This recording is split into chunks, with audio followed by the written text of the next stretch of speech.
sebul sore. Kalau sore sih jelas ya, karena ini sore gitu kan. Kalau sebul seperti biasa, sebentar lagi gue juga akan sebul ya, nyebul seperti biasa. Hari ini gue main saksofon aja, dan yang berbeda adalah gue akan mainkan secara solo. Jadi kali ini gue nggak pakai musik pengiring. Biasa gue pakai aplikasi iReal Pro ya, iReal Pro. Satu lagi, seruput. Apa yang diseruput gitu? Di sini sudah ada kopi. Biasa gue ya minum agak random sih, meskipun gue sering minum ya pagi, tapi nggak pagi-pagi banget. Sering kali di atas jam 9 atau siang gitu, atau sore bahkan gitu. Agak random waktunya ya. Dan sebelum pandemi gue minum kopi juga biasanya siang atau sore gitu. Cuma masa pandemi ini gue agak lebih sering start pagi gitu ya. Jadi bukan cuma ya gue kasih lihat gue minum, tapi gue akan membicarakan mengenai kopi gitu ya, atau minuman lain, atau hal-hal lain yang mungkin kita lakukan, bukan cuma kita konsumsi ya. Hal-hal lain yang kita lakukan, yang mungkin kita pikir itu bisa membantu kita untuk menjadi lebih baik, menjadi lebih kreatif, lebih semangat gitu kan, perform lebih baik misalnya gitu, apapun pekerjaan kita gitu ya. Nah itu yang akan gua obrolin sore ini, seruput sebul sore. Nah, berapa tahun lalu gua pernah ngelakuin di sebuah hotel gitu ya, artinya gue main reguleran, dan ternyata tempat itu dimintanya mainnya bener-bener sendiri aja gitu, tanpa backing track apapun, tanpa band pengiring. Jadi bener-bener gue main saksofon sendiri kayak tadi gitu. Tapi sekian waktu kemudian, setelah gue tidak reguleran di sana, gue pernah berapa kali bantuin gantiin temen main di sana. Sekarang formatnya sudah ada satu instrumen lagi, gitar. Waktu itu jadi gitar dan saksofon. Tapi ya itu pun sudah sekian tahun lalu. Gua nggak tahu update mereka sekarang di sana seperti apa, dan apalagi pandemi ya, mereka sekarang bagaimana gitu, gua kurang tahu. Tapi semoga teman-teman pekerja seni bisa menemukan peluang-peluang yang baik ya, seperti yang sering gue bilang, peluang yang baik untuk kita bisa survive, dan juga untuk membantu teman-teman yang lain gitu. Nah, sektor pariwisata kan sudah ya belakangan ini banyak dibahas ya di berita-berita, bahwa sebagai salah satu sektor yang paling terdampak dari pandemi ini, belakangan ini sudah banyak dibuka, artinya semacam peluang izin untuk mengadakan ya acara-acara penunjukan seni gitu ya, yang gue baca. Dan sudah banyak pelaku seniman gitu, pekerja seni yang sudah menerima vaksin COVID yang gue baca ya. Termasuk juga salah satu guru gua ya, Mas Indra Lesmana, kemarin lihat di Facebooknya dia update sudah divaksin juga gitu ya. Sepertinya emang ada percepatan proses vaksin gitu kan, emang secepatnya kita mau keadaan ini pulih ya, keadaan yang baik. Kemudian mungkin teman-teman ada yang bertanya, atau gue juga sekali kan tanya ke teman-teman yang pekerja seni yang lain, apakah ada yang sudah menerima vaksin juga? Gue sebenarnya mau, dan gue juga kepikir, oh iya pekerja seni gitu ya, mungkin gue bisa gitu kan. Tapi gue baru inget, udah lama banget nih gue tuh nggak update yang namanya KTP gitu, iktp. Gue lihat di bagian pekerjaan di situ, masih pelajar loh gue. Masih pelajar gitu kan. Jadi wah ini mah jalur pekerja seni yang nggak bisa juga seniman gitu kan, harusnya pekerjaan itu seniman gitu. Melihat perkembangan ini emang seoptimisnya gue pun ya, gue juga mesti membaca berita gitu ya. Kita mesti, gue tahu sih mungkin orang yang terlalu rajin baca berita di saat-saat kayak begini, pandemi gini, mungkin bisa meningkatkan stres, dan itu gue setuju gitu ya, meningkatkan stres. Jadi gue pun sebenarnya ingin membatasi asupan berita gitu. Tapi gue sih melakukannya dengan cara yang simple ya, artinya gue biasa hanya membaca berita itu ketika gue makan. Iya serius, hanya ketika gue makan gitu. Jadi kalau gue lagi santai kayak gini mungkin, atau lagi nungguin download atau nungguin proses video atau audio project gitu, gue biasanya nggak akan baca berita-berita gitu. Paling sosial media iya, atau main game sebentar, tapi ya itu gue agak membatasi. Tapi gue tetap tahu gue perlu baca berita dari sumber-sumber yang cukup bisa dipercaya gitu, lebih daripada broadcast atau forward dari WhatsApp gitu. Itu yang gue heran ya, orang-orang sekarang tuh seringkali lebih mudah percaya sama forwardan kayak begitu, broadcast kayak gitu, daripada baca berita yang asli ya, tanda kutip asli gitu. Jadi teman-teman tetap asupan berita itu penting ya, seberapa nggak sukanya kita dengan kenyataan gitu tetap baca berita gitu.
Sebelum lanjut, seruput dulu.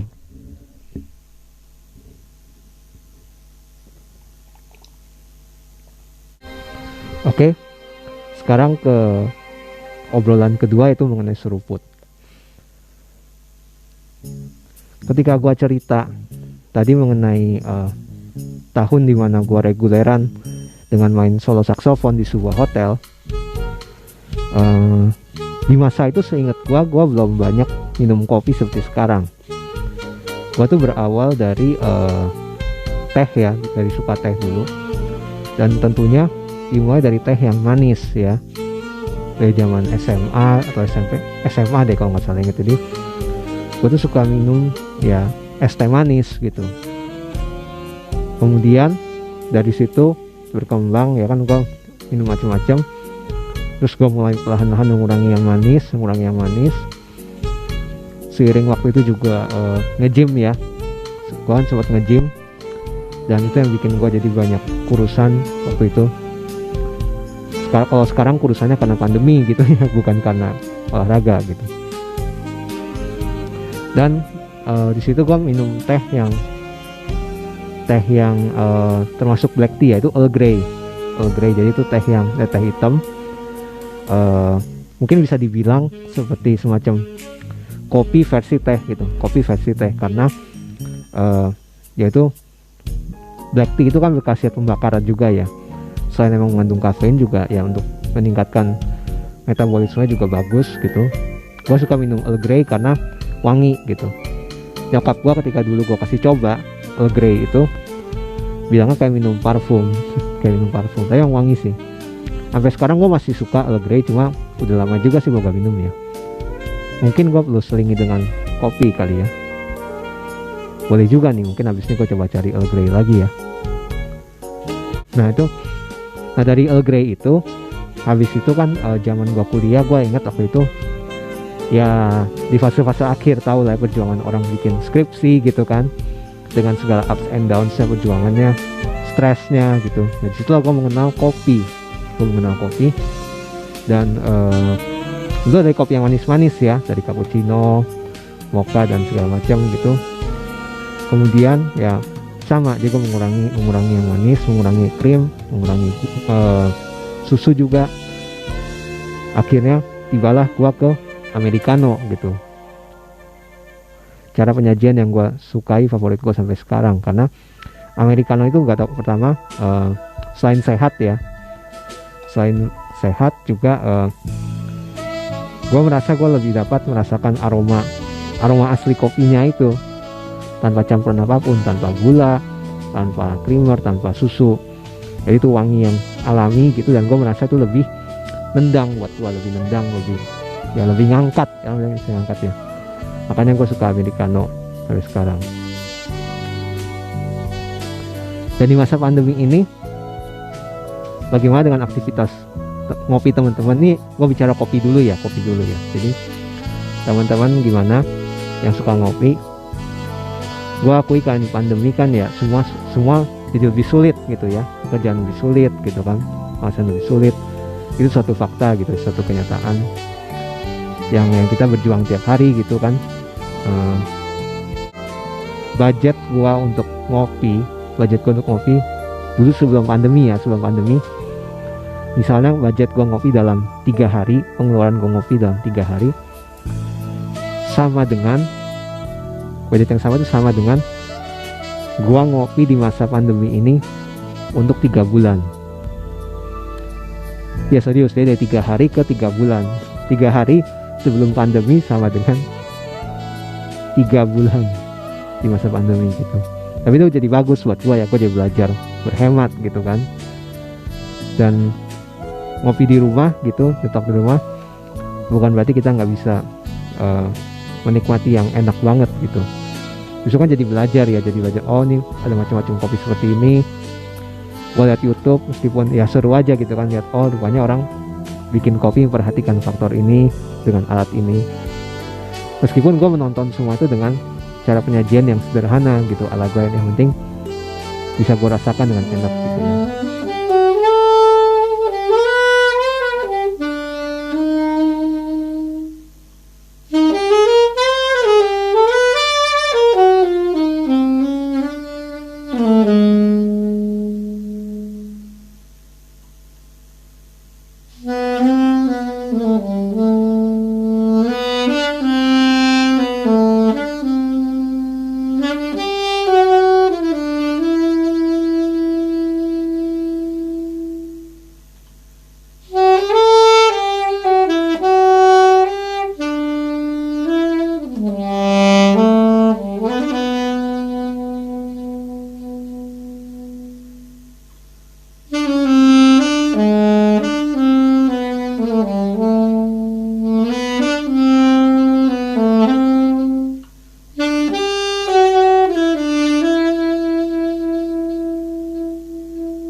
kopi atau yang lainnya itu, apakah itu benar bisa meningkatkan performa kita gitu, atau kita lebih kreatif, kita lebih semangat gitu kan.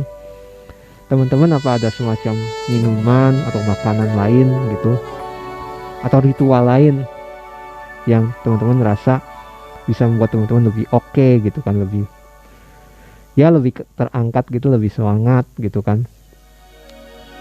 Misalnya gue akui nih, kayak gue emang lumayan sering ya sebelum perform, sebelum nge-gig gitu, atau sebelum meeting bahkan gitu, gue suka minum kopi dulu gitu ya, americano gitu kan. Jadi gue ngerasa memang itu kayak semacam memberikan tendangan jadi kayak gue lebih bersemangat gitu, lebih optimal aja gitu, lebih konsentrasi, lebih kreatif gitu. Tapi gue pernah mengalami kondisi juga dimana gue sedang tidak bisa ngopi, atau ya pokoknya jangan ngopi dulu. Karena waktu itu sekitar sebulanan gak ngopi gitu kan.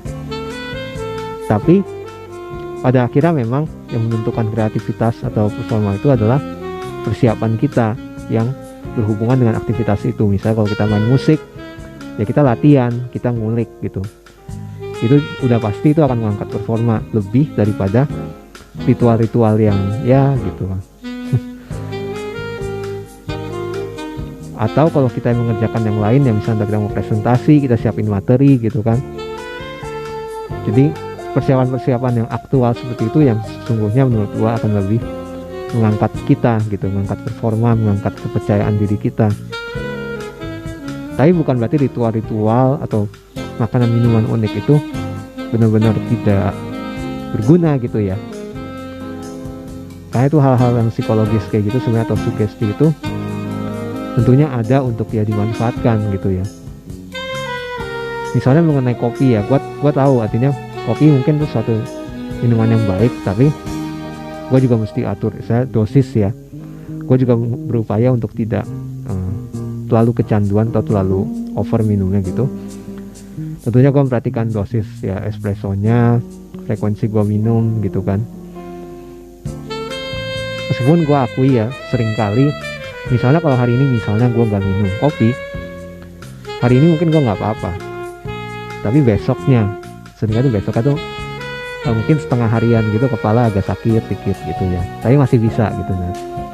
Tapi itu ya kalau udah kayak gitu seringan sih ya bisa juga didiemin, terus besoknya akan normal lagi, kayak semacam reset gitu.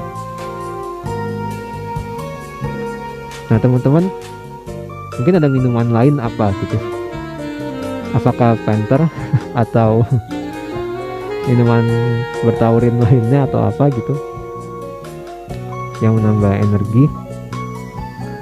Soalnya gini ya, ini gue gak bermaksud melarang atau menyerang gimana, tapi gue pernah ditawari minuman-minuman lain gitu ya, tapi ini adalah minuman beralkohol gitu yang gue gak suka gitu.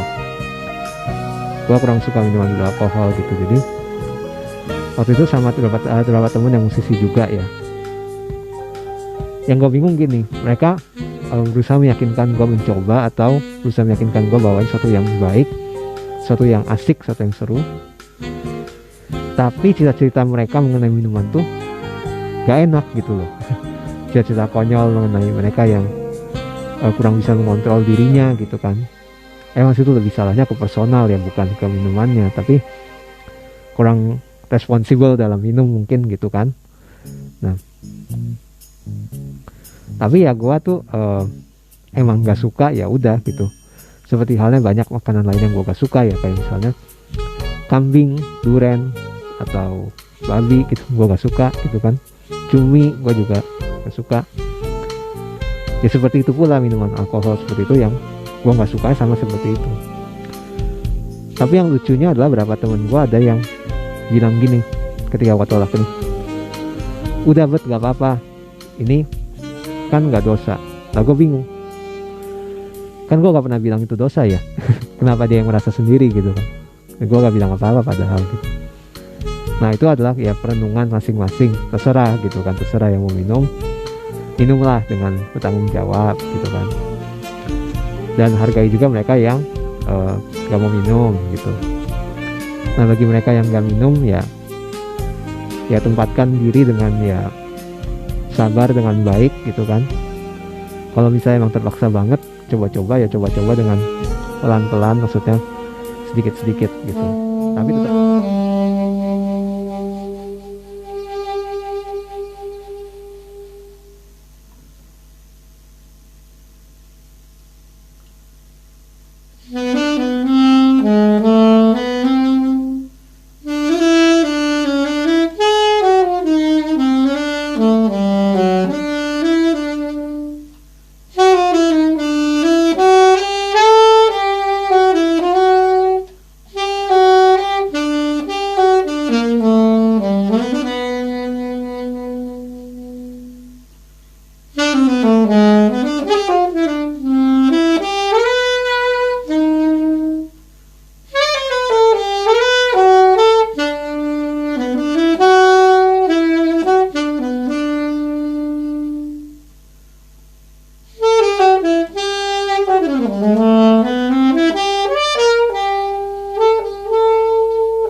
saling menghargai lah antara mereka yang mau minum dengan yang tidak mau minum gitu kan. Tapi selain minuman, ada nggak makanan? Misalnya makanan agak jarang sih ya, karena yang gue sering denger misalnya kayak penyanyi atau bahkan ya kayak gue juga pemain tiup gitu, sebenarnya kita tuh kurang suka untuk banyak-banyak makan sebelum main gitu. Perlu makan sih iya, bener banget perlu makan gitu kan, kelaparan pasti gak enak makan, tapi kalau kebanyakan itu sesek juga kan mau main gitu. Tapi gue rasa sih jarang ya ada yang punya makanan semacam yang menjadi ritual gitu, sebelum main ini gue harus makan ini gitu. Tapi emang sih harus makan, jadi gue termasuk orang yang gue akui lumayan bawel ya, lumayan bawel untuk soal konsumsi sebelum acara gitu, konsumsi sebelum acara, serius. Jadi itu satu hal yang esensial banget menurut gua gitu ya. Jadi waktu awal-awal gua ya sekian tahun lalu tuh lama, adalah kejadian-kejadian di mana benar-benar satu event atau ada apa itu yang bahkan gak kasih konsumsi sama sekali gitu ya. Jadi tolong lah pengertiannya ya. Teman-teman mungkin punya kebiasaan yang unik atau ya, kadang kan kalau kita baca-baca cerita tuh, oh ada yang suka entah itu ngomong sendiri, suka menyendiri, suka apa, suka ya yang bagus sih, oh gue biasa berdoa sebelum melakukan itu sangat bagus. Tapi ada nggak hal-hal unik lainnya gitu ya, misalnya kayak entah bikin coret-coret apa, nulis-nulis apa gitu. Ada yang misalnya dia harus memakai suatu elemen tertentu di entah itu di baju, di fashion apa yang dia pakai gitu, entah di suatu gantungan, bukan jimat tapi suatu pegangan yang dia jadi lebih percaya diri kalau dia memakai itu. Entah itu suatu topi mungkin, atau ikat kepala mungkin. kayak yang event nikahnya lagi heboh baru-baru ini ya, ikat kepala mungkin, atau mesti pakai sesuatu gitu kan. Ritual apa kira-kira ya? Kalau gua tuh mungkin harus menyendiri ya. Itu sebagian dari gua ngopi juga sih sebenarnya. Jadi misalnya suatu event atau suatu ya meeting, suatu project apa gitu, misalnya nih event misalnya main kalau misalnya jam berapa, jam 7 malam misalnya, jam 7 malam standby jam 5 sore. Nah gua tuh suka tuh biasanya sekitar jam 3an atau bahkan jam 4 tuh misalnya, gua akan cari spot ngopi gitu di dekat tempat gua mesti standby. Jadi gua cari tempat dekat-dekat situ dan gua akan menyendiri, gua akan ngopi menyendiri sambil tentunya mungkin review materi yang harus gua siapin misalnya untuk keperluan ya pekerjaan itu, event itu atau gigs itu. Saya menyendiri gitu, gua suka ya, emang dari dulu kayak dunia sudah terlalu berisik menurut gua gitu kan. Jadi karena gua ada punya satu temen dulu tuh dia pernah bilang, seringkali jawaban dari banyak pertanyaan kita apapun mengenai hidup, mengenai kerjaan, mengenai apa, pertanyaan-pertanyaan yang kita tanyakan itu seringkali jawabannya sudah ada di dalam kita sebenarnya. Nah cuma seringkali kita tuh kayak yang buat diri sendiri bising, buat diri sendiri terlalu berisik, terlalu sibuk mendengarkan macam-macam kata-kata orang. Artinya kita kurang memperhatikan atau kita kurang berdiskusi dengan diri kita sendiri bahkan gitu ya. Jadi itu mungkin salah satu hal yang membuat akhirnya gue, bukan hal baru sebenarnya, tapi emang gue lebih suka mengobservasi gitu kan, sendiri gitu. Karena ketika kita ya memilih untuk banyak diam, kita bisa lebih banyak mendengar dan menyusun ya banyak hal, misalkan banyak hal.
Tapi setelah itu memang bagi yang mereka suka yang berkata-kata atau bersosialisasi atau berkelompok, itu juga punya keunggulannya sendiri dalam hal yang berbagi energi individu masing-masing.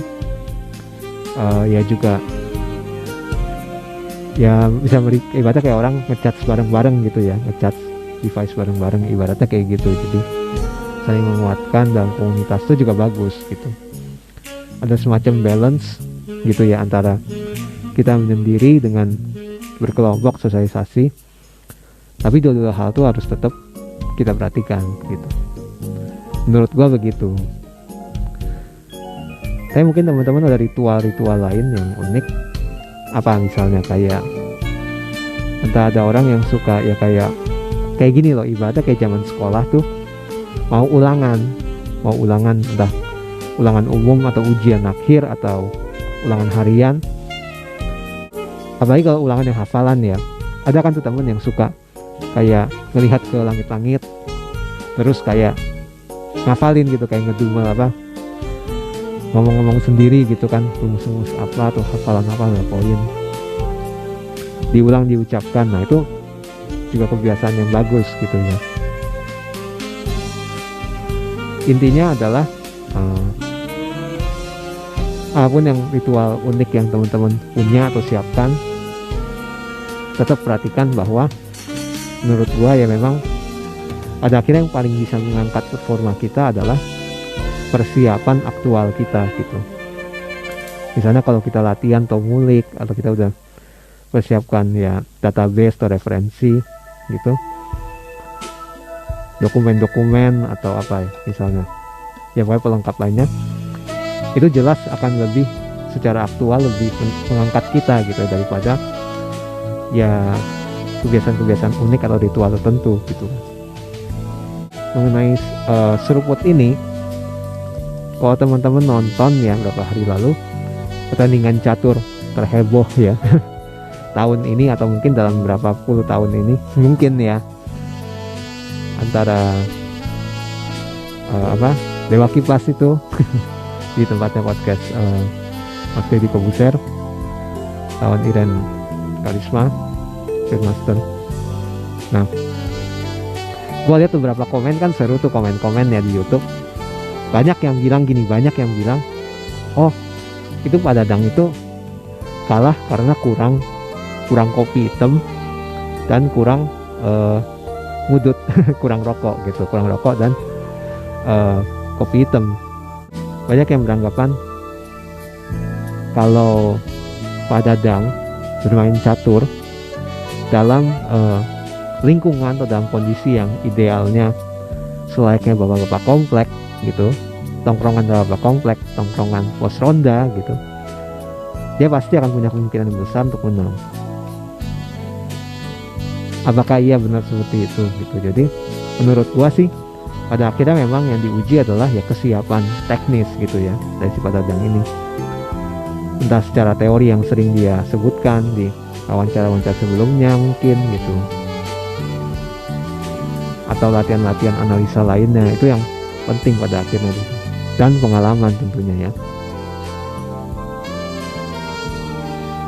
Tapi masih banyak orang-orang yang ya gue bilang lebih mengutamakan atau mengedepankan keajaiban daripada data, fakta, dan belajar gitu. Ya semoga sih kita bisa ya, kayak semacam mereview. Gue juga perlu mereview seberapa ahlinya kita dalam bidang pekerjaan kita gitu kan. Tapi apakah kita mau selalu mempersiapkan diri ya, meskipun kita merasa seberapapun kita merasa kita jago atau ahli gitu. Jadi tidak hanya mengandalkan keajaiban, tidak mengandalkan ritual, tidak mengandalkan mujizat. Mujizat, keajaiban itu ada, tapi bukan untuk disenderin, bukan untuk diandalkan. Itu ada gitu, ada waktunya yang tidak bisa kita atur juga sih BTW ya.